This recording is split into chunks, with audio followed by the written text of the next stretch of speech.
शब्दांच्या मागे पडलेल्या माणसाचा शोध घेणारी एक भावस्पर्शी सफर. इथे आहेत प्रतिभा सराफ, मेघना गुलजार यांचे बिकॉज ही इज.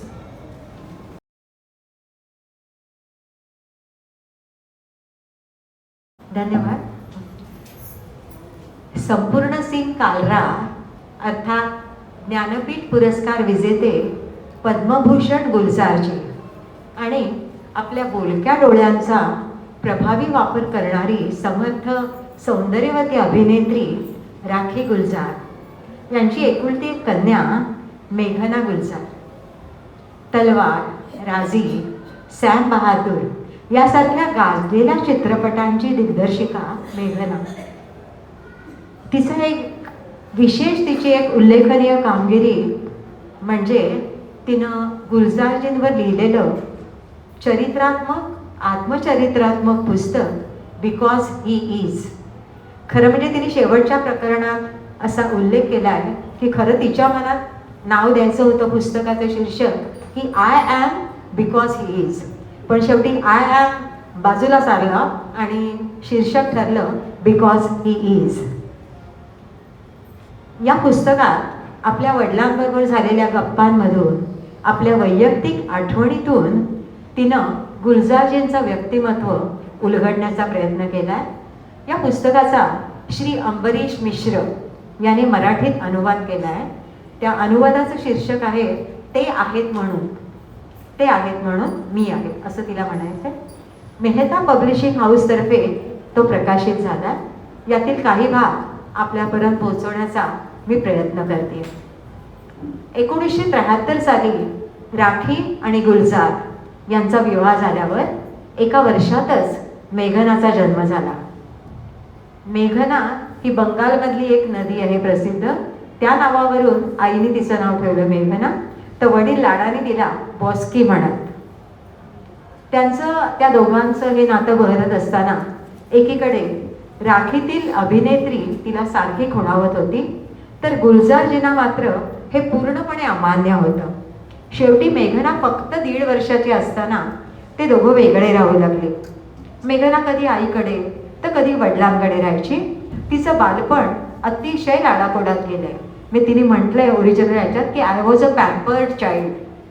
वडील नेहमी तिला पुस्तकांच्या दुकानात घेऊन जायचे आणि तिला हवी ती पुस्तकं घेऊन द्यायचे.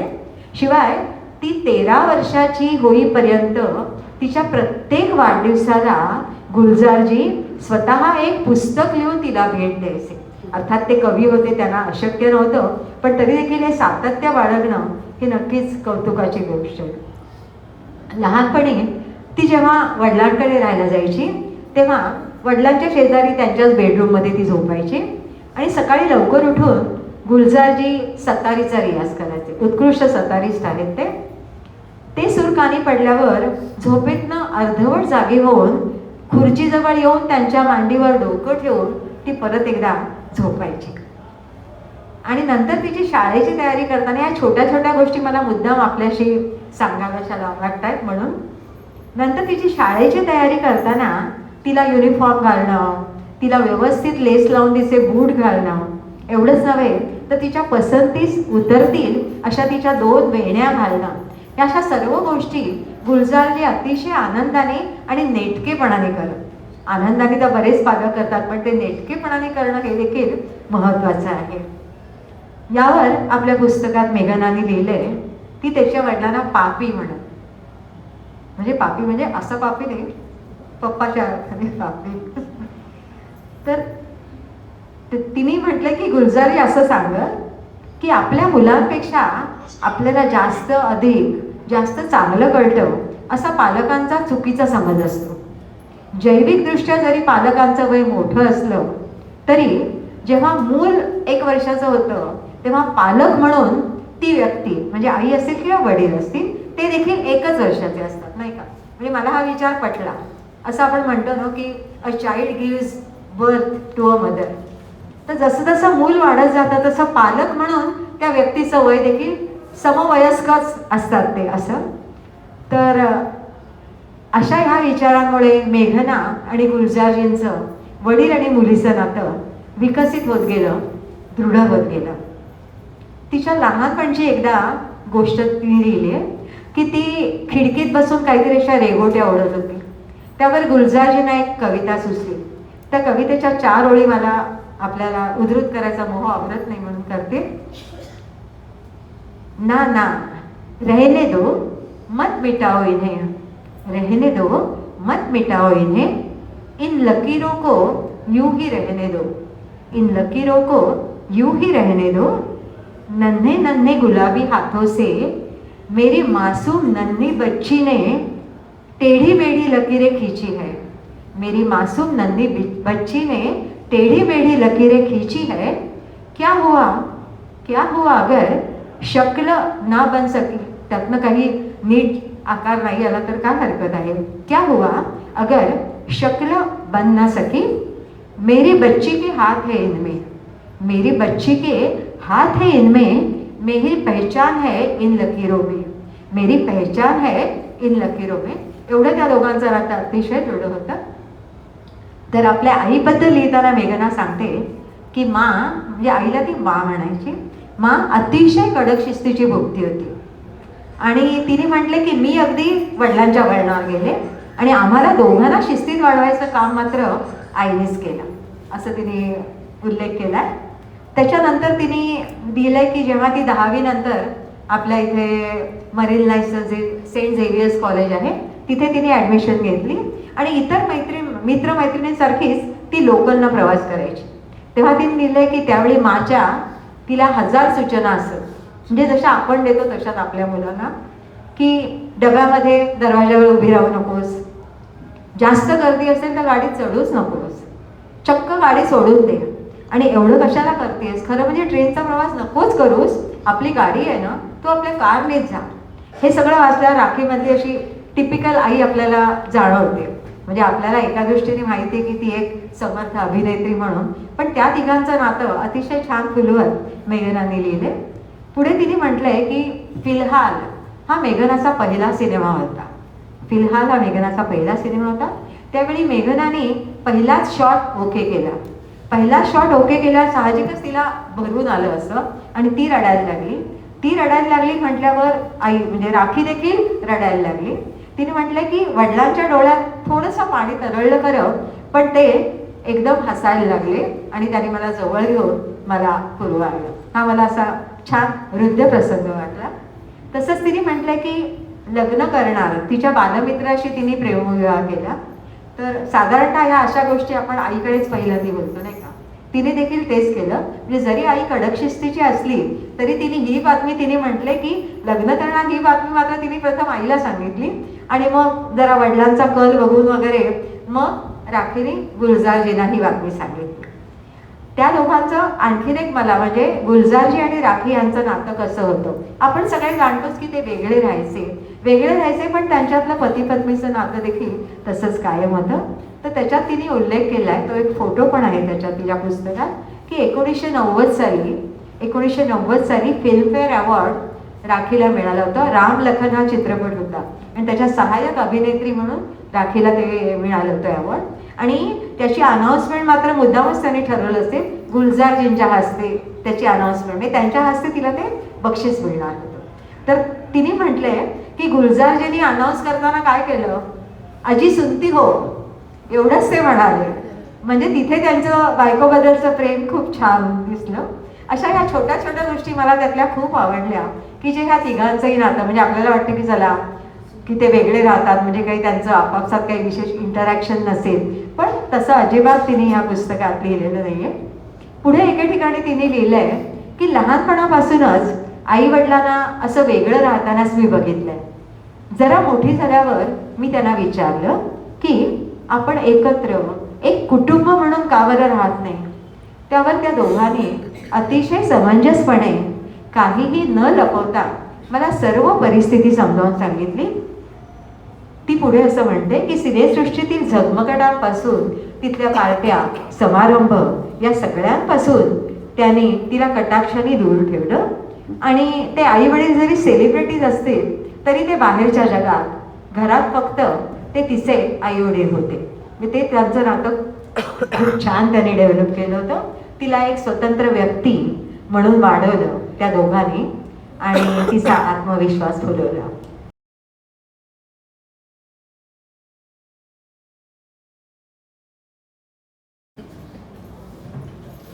नमस्कार मैत्रिणींनो. आपण सकाळी सकाळी वाफाळत्या चहाचा मग हातात घेऊन नुकताच आलेला पेपर उघडतो. कशाला? तर ताज्या ताज्या बातम्या वाचायला. पण बातम्यांना जणू बाजूला सारत असंख्य जाहिराती आपलं. आता तर पाहिलं तर लक्षात येईल की वृत्तपत्राचं पहिलं पान म्हणजे भली मोठी जाहिरात असते. ते एक पहिलं पान आणि मग आतमध्ये परत आणखी एक पान असतं. मासिकं चाळावी तर तिथेही पानापानांवर छोट्या मोठ्या जाहिराती. रेडिओ लावता जाहिरातींच्या अनेक नादमधुर जिंगल्स आपल्या कानावर पडतात. टी व्हीवरही दिसतात. आपली आवडती सिरियल चालू असते आणि मध्येच एकदम थांबते कोणत्या तरी अशा मोठ्या याच्यावर इंटरेस्टिंग पॉईंटवर आणि जाहिरात बघावी लागते. तर रस्त्यावरच्या पोस्टर्स, होर्डिंग याच्यातनंही आपल्याला त्या समोर येतात. बाय पोस्टही आपल्या म्हणजे बाय पोस्टही येतात किंवा आपल्या दारातनं असं टाकून जातात, लिफलेट, ब्रॉशर वगैरे.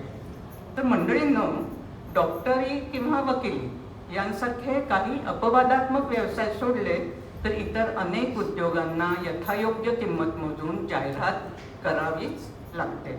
आणि या जाहिरातीमागे असतात सर्जनशील मनाच्या विलक्षण कल्पना आणि त्यांची कलात्मक निर्मिती.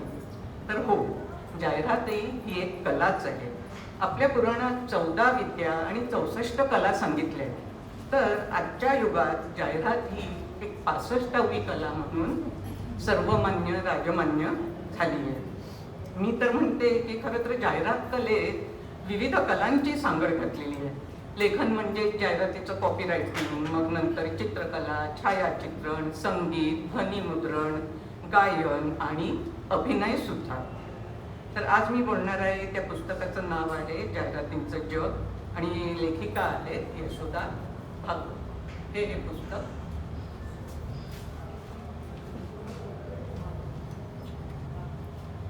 मौज प्रकाशनगृह यांनी 2007 मध्ये हे पुस्तक प्रकाशित केलं आहे आणि 2009 मध्ये त्याची आणखी आवृत्तीही निघालेली आहे. मौज प्रकाशन म्हणजे दर्जेदार निर्मिती मूल्यांची हमी, ते तर आपल्याला माहिती आहे. पण किंमत आहे फक्त 200 रुपये. या पुस्तकाचं रूपसंकल्पन शब्द आहे का, म्हणजेच डिझाईन केलं आहे ख्यातनाम जाहिरात तज्ञ विकास गायतोंडे यांनी. म्हणजे पहा, इथेही एरवी काय असतं, मुखपृष्ठ आणि आतील सजावट कोणी केली आहे ते लिहिलेलं असतं. तर इथे तसे शब्द वापरलेले नाही आहेत. तर जाहिरात विश्वातील प्रचलित शब्द रूपसंकल्पन हा योग्य शब्द इथे वापरला आहे. हे मुखपृष्ठ पाहून लक्षात येतं की कसे आपण ग्रीफ ट्रॅक करून जाहिरात करून आपण एखादी वस्तू कशी खपवू शकतो किंवा विक्री योग्य बनवू शकतो हे याच्यातनं आपल्याला दिसतं. आता थोडी लेखिकेची ओळख. यशोदा भागवत यांनी 1967 ते 1992 अशी तब्बल 25 वर्ष एक ॲडव्हर्टायझिंग एजन्सी समर्थपणे चालवली. निवृत्त झाल्यावरही या विषयाची आवड आणि कुतूहल याच्यातनंच या पुस्तकाची निर्मिती झाली. त्यांचं हे 6वं पुस्तक आहे. म्हणजे खरं सांगायचं तर मला माहिती नव्हतं, मग पण वाचताना लक्षात आलं की छायाचित्रण या विषयावरील बोलका कॅमेरा या पुस्तकाचं नाव आपल्यापैकी अनेक जणांनी ऐकलं असेल. आणि त्यांनी हे पुस्तक अर्पण कोणाला केलं आहे तर त्यांच्या काही मराठी क्लायंट्सना. कोण आहेत ते तर झारापकर. म्हणजे आपल्या काय समृद्धीचा मार्ग झारापकरांच्या याच्यातून, म्हणजे आता असं लक्षात, म्हणजे खरं जुनं, म्हणजे त्या बऱ्याच वर्षांपूर्वी एजन्सी त्यांची होती. तेव्हाच्या जाहिराती आता आपल्या विस्मरणातूनही गेल्यात. पण याच्यात इतकी इलस्ट्रेशन्स आहेत, इतक्या जाहिराती आहेत की लक्षात येतं की अरे हो, खरंच आपण ही जाहिरात पाहत होतो. तर खरं तर त्यांनी मनोगतात लिहिलं आहे की या लेखनाची सुरुवात झाली ती मुख्यतः छोट्या बजेटमध्ये मोठी विक्री साधू इच्छिणाऱ्या नव्या उद्योजकांची. स्पेसिफिकली सांगायचं तर निखिल नावाचा त्यांचा पुतण्या होता, अंकुर नर्सरी म्हणून त्याने एक उद्योग सुरू केला होता. तर त्याला मदत करण्यासाठी, मार्गदर्शन करण्यासाठी म्हणून या पुस्तकाची लिहायला सुरुवात झाली. पण हे पुस्तक त्यांनी इतकं सविस्तर लिहिलं आहे जाहिरात क्षेत्रातल्या छोट्या मोठ्या अनेक मुद्द्यांवर इतकं सखोल विवेचन केलंय की त्यामुळे हे पुस्तक केवळ नवीन उद्योजकांनाच मार्गदर्शक करेल असं नाही, तर ॲडव्हर्टायझिंग आणि मार्केटिंग मधल्या विद्यार्थ्यांनाही हे एक पाठ्यपुस्तक म्हणून उपयुक्त आहे. तर आता पुस्तकाच्या अंतरंगाकडे बघूया. यात एकूण 20 प्रकरणं आहेत. नुसती आपण अनुक्रमणिका जरी वाचली तरी या पुस्तकाचा प्रचंड आवाका आपल्या लक्षात येतो. पुस्तकाची सुरुवात झाली आहे आपल्याला जाहिरात जगाची ओळख करून देण्यापासून. प्रारंभी प्रतिमा निर्मिती या जाहिरातीतील सगळ्यात महत्त्वाच्या विषयाची त्यांनी ओळख करून दिलेली आहे. मग पोझिशनिंग म्हणजे नक्की काय, मग जाहिरातीची सुरुवात आपण कुठून करावी, जाहिरातीचं बजेट काय असावं, कसं आखावं, एजन्सीची मदत घ्यावी का घेऊ नये, प्रत्येकाचं म्हणजे एजन्सीची मदत घेतली तर काय आपले फायदे तोटे आहेत, काय मर्यादा आहेत, जर एजन्सीची मदत न घेता आपणच जर जाहिरात केली तर त्याचे फायदे तोटे आहेत, असं सगळं त्यांनी सांगितलेलं आहे. जाहिरातीचं लेखन कसं असावं, डिझायनिंग कसं असावं, लोगो म्हणजे काय आणि त्याचं महत्त्व काय. हल्ली तर लोगोचं महत्त्व आपल्याला सगळ्यांना माहिती आहे. माध्यमाची निवड कशी करावी आणि तर तेव्हा विविध माध्यमं त्यांनी सांगितली आहे की वर्तमानपत्र, radio, TV, direct mail, outdoor advertising म्हणजे आपल्याला जी होर्डिंग पोस्टर झाडावर बस स्टॉपवर लागलेली दिसतात ती, मग ट्रान्झिट ॲडव्हर्टायझिंग म्हणजे आता कधी कधी काही आपल्याला एखादी रिक्षा वगैरे असं त्याच्यावर लावलेलं असतं होर्डिंग आणि ती जात असते, किंवा आता बसच्या बाहेर जाहिराती असतात किंवा बसच्या आतमध्ये जाहिराती असतात. उलट त्या आपण तिथे 10-15 मिनिटं तरी काय आणि जास्त वेळ बसतो त्यामुळे उलट त्यांच्याकडे जास्त लक्ष जातं आपलं. आणि पॉइंट ऑफ परचेस ॲडव्हर्टायझिंग म्हणजे विक्रीच्या इथे आपलं हे प्रॉडक्ट ठेवायचं की म्हणजे इतर पाहू शकते. अशा विविध माध्यमांची माहिती दिलेली आहे. मग परत विनामूल्य जाहिरात ती आपण कशी करू शकतो, त्याची काय आवश्यकता आहे. मग सामाजिक संस्थांमधनं व्याख्याने देणे, चर्चासत्र, क्लासेस आयोजित करणे, मग सामाजिक कार्यांना पाठबळ पुरवणं, अशा विविध प्रकारे आपण आपल्या उद्योगाची, प्रॉडक्टची किंवा आपण जी सेवा पुरवतोय त्याची जाहिरात करू शकतो. ते लेखिकेने उलगडून दाखवलं आहे. जाहिरात करताना पाळावयाची बंधने, नीतिमूल्ये यावरही लेखिकेने भर दिलेला आहे. पुस्तकात खूप इलस्ट्रेशन्स आहेत, खूप जाहिराती त्यांनी दिलेल्या आहेत. काही कृष्णधवल आहेत तर काही रंगीतही आहेत. इथल्या आणि परदेशातील प्रसिद्ध जाहिरातींचे फोटो दिले तर ते पाहून आपल्याला लक्षात येतं की अरे हो, ही जाहिरात आपण पूर्वी पाहिली होती. म्हणजे आणि एक तर एक रेखाचित्र, मग त्याच्यात दुसरं, मग तिसरं, असं करत पायरीने फायनल किंवा फिनिश जाहिरात कशी बनते तेही त्यांनी नीट दाखवलेलं आहे. लेखिकेने जाहिरातीचं तंत्र आणि मंत्र जितक्या सोप्या आणि परिचित भाषेत सांगता येईल तितकं सांगण्याचा प्रयत्न केला आहे आणि त्यात त्या यशस्वी झाल्या आहेत. ॲडव्हर्टायझिंग मधल्या बऱ्याचशा तांत्रिक संज्ञा इथे इंग्रजी भाषेतच दिलेल्या आहेत आणि आवश्यक तिथेच त्या संज्ञांची उकल मराठीतही दिलेली आहे. म्हणजे त्यांनी नाही मी मराठीच वापरणार असा अट्टहास धरलेला नाही आणि तो योग्य आहे. म्हणजे उलट कधी कधी मराठी शब्द आपल्याला माहिती असतात पण ते आपण वापरत नाही किंवा समजायलाही कठीण जातात. उदाहरणार्थ TV, रेडिओ, कॉम्प्युटर, आता यांना आपण दूरदर्शन, आकाशवाणी वगैरे म्हणतो, नाही असं नाही, पण रोजच्या वापरात शेवटी आपण इतके मराठी शब्द नाही वापरत आणि त्यामुळेच हे लेखन कुठेही क्लिष्ट, रसहीन किंवा दुर्बोध होत नाही. एखाद्या रंजक आणि प्रभावी जाहिरातीसारखंच हे पुस्तक कोणाही वाचकाच्या मनाचा पटकन कब्जा घेतं आणि त्याचं श्रेय जातं लेखिकेच्या साध्या, सुलभ आणि ओघवत्या जिवंत लेखनशैलीला. शेवटी लेखिका म्हणते की जाहिरातीची भाषा बदलते, माध्यम आणि साधनही बदलत आहेत, तथापि यंत्र असो वा तंत्र ही केवळ साधनं आहेत. मानवी कल्पनाशक्ती अमर्याद आहे. जाहिरातीची इमारत ज्या भक्कम पायावर उभी आहे तो मूळ पाया म्हणजे मानवी भावभावना आणि इच्छा, आकांक्षा. त्या जेवढ्या निरंतर आहेत तेवढी जाहिरातही चिरंतन आहे. आणि आपण सर्वजण या मुद्द्यावर नक्कीच सहमत होऊ. तर मैत्रिणींनो, जरूर वाचा हे पुस्तक. वाचा किंवा चाळा किंवा पहा किंवा आपल्या नातवंडांना, मुलांना सांगाल की अरे बाबा पहा हे पुस्तक.